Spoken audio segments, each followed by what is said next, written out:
একঘেয়ে ডিমের ঝোল খেতে ইচ্ছে না করলে এইভাবে একবার পোস্ত দিয়ে ডিমের এই রেসিপিটি একবার বানিয়ে খেয়ে দেখতে পারেন। সময় এবং উপকরণ দুটোই কম লাগে আর খেতে ভীষণ সুস্বাদু হয়। তো চলুন বন্ধুরা, কিভাবে আমি রান্নাটা করছি আপনারা দেখতে থাকুন।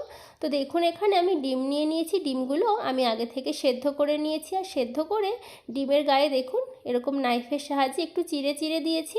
এইভাবে যদি ডিম চিড়ে দেওয়া হয় তাহলে নুন ঝাল সব ভালো মতো ডিমের মধ্যে ঢুকে যাবে আর ডিমগুলো খেতে ভীষণ ভালো লাগবে।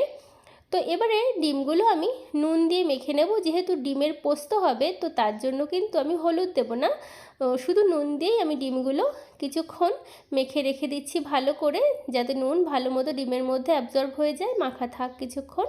এবারে এই রেসিপিটি করতে যে উপকরণ লাগবে দেখে নিন। এখানে পোস্ত নিচ্ছি, এখানে গোটা জিরে দিচ্ছি, একটা মিক্সিং জারের মধ্যে দিচ্ছি কাঁচা লঙ্কা। রান্নাটা কাঁচা লঙ্কা ঝালেই হবে। একটুখানি আদা দিলাম, হাফ ইঞ্চি মতো, আর জল দিচ্ছি পরিমাণ মতো, দিয়ে একটা পেস্ট বানিয়ে নেব।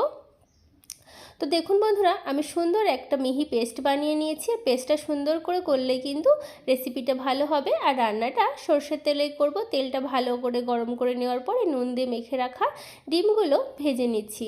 আর বন্ধুরা, ডিমগুলো কিন্তু খুব বেশি কড়া ভাজা যাবে না, আমি একটু হালকা করে ভেজে নিচ্ছি। তো দেখুন, ডিমগুলো আমি হালকা করে ভেজে নিয়েছি। এবারে একটা পাত্রে উঠিয়ে নিচ্ছি। কড়াইতে আমি আরেকটু সর্ষের তেল দিয়ে ফোড়নে কালো জিরে দিলাম, আর এখানে পেঁয়াজ কুচি দিয়ে দিচ্ছি। পেঁয়াজটা ভালো করে ফোড়নের সঙ্গে একটু লাল করে ভেজে নেব। পেঁয়াজটা একটু সুন্দর করে লাল করে ভাজলেই কিন্তু রেসিপিটা খেতে ভালো লাগবে। তো দেখুন বন্ধুরা, পেঁয়াজটা কিন্তু আমি ভালো করে লাল লাল করে ভেজে নিয়েছি। এবারে যে পেস্টটা আমি করে রেখেছিলাম মিক্সিতে, সেই পেস্টটা দিয়ে দিলাম, পোস্ত, কাঁচা লঙ্কা, আদা আর জিরে। এবারে মিক্সি ধোয়া জলটা দিয়ে দিচ্ছি, দিয়ে ভালো করে কিছু সময় কষিয়ে নিলাম। এবার একটু কালারের জন্য আমি কাশ্মীরি লঙ্কার গুঁড়ো দিলাম। আমি কিন্তু হলুদ দিচ্ছি না, কাশ্মীরি লঙ্কার গুঁড়ো অপশনাল, না চাইলে নাও দিতে পারেন। এবারে স্বাদ মতো নুন দিয়ে দিলাম, নুন দিয়ে ভালো করে কষিয়ে নিচ্ছি। তো দেখুন বন্ধুরা, কষানো কিন্তু ভালো মতো হয়ে গেছে, তেলও কিন্তু ছাড়তে শুরু করেছে। এবারে গ্রেভির জন্য পরিমাণ মতো জল দিয়েছি। জলটা দিয়ে ভালো করে মিশিয়ে জলটাকে ভালো করে ফুটতে দেব। ঝোলটা কিন্তু বন্ধুরা ভালো করে ফোটাতে হবে, তাহলে কিন্তু খেতে ভালো লাগবে। এবারে ভেজে রাখা সেদ্ধ ডিমগুলো দিয়ে দিচ্ছি, দিয়ে একটু নাড়াচাড়া করে দিচ্ছি।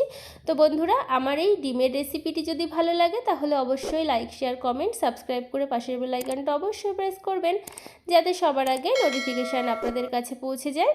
3টে কাঁচা লঙ্কা দিচ্ছি, আর কাঁচা লঙ্কা এখন দিলে কিন্তু ফ্লেভারটা ভীষণ ভালো হয়। টেস্টের জন্য সামান্য চিনি দিলাম, চিনিটা আপনারা স্কিপও করতে পারেন, তবে দিতে পারেন, দিলে খেতে ভীষণ ভালো লাগবে। চিনি আর লঙ্কা দিয়ে একটু মিশিয়ে দিলাম। তো দেখুন, গ্রেভিটা কিন্তু অনেকটাই ঘন হয়ে এসেছে, আর রান্নাটা অলমোস্ট হয়ে এসেছে। আপনাদের কেমন লাগলো কমেন্ট বক্সে জানাতে ভুলবেন না। আর আপনাদের বাড়িতে ট্রাই করার অনুরোধ রইল আমার এই রেসিপিটি। ওপর থেকে কাঁচা সর্ষের তেল দিচ্ছি, আর কাঁচা সর্ষের তেল কিন্তু অবশ্যই দেবেন, তাহলে কিন্তু টেস্ট, ফ্লেভার সব ভীষণ ভালো হবে আর ভীষণ ঝাঁঝালো হবে এই রেসিপিটা। তো সর্ষের তেল দিয়ে একটু নাড়িয়ে দিলাম। দেখতে কতটা লোভনীয় হয়েছে আশা করি আপনারা দেখেই বুঝতে পারছেন। গরম গরম ভাতে যদি এরকম একটা ডিমের রেসিপি থাকে তাহলে আর কি চাই। একঘেয়েমি রেসিপির বাইরে কিন্তু একদম অন্য রকমের একটি রেসিপি, খেতে ভীষণ সুস্বাদু হয়। আপনাদের কেমন লাগলো অবশ্যই জানাবেন। ভালো লাগলে লাইক, শেয়ার, কমেন্ট, সাবস্ক্রাইব করে পাশে থাকবেন। গরম গরম ভাতের সঙ্গে পরিবেশনের জন্য তৈরি আমার ডিম পোস্ত। আপনারা সকলে বাড়িতে অবশ্যই ট্রাই করবেন, আর ভালো লাগলে অবশ্যই লাইক করে আমার চ্যানেলের পাশে থাকবেন। ধন্যবাদ বন্ধুরা। তো ফাইনাল লুকটা দেখুন ডিমের কতটা লোভনীয় হয়েছে।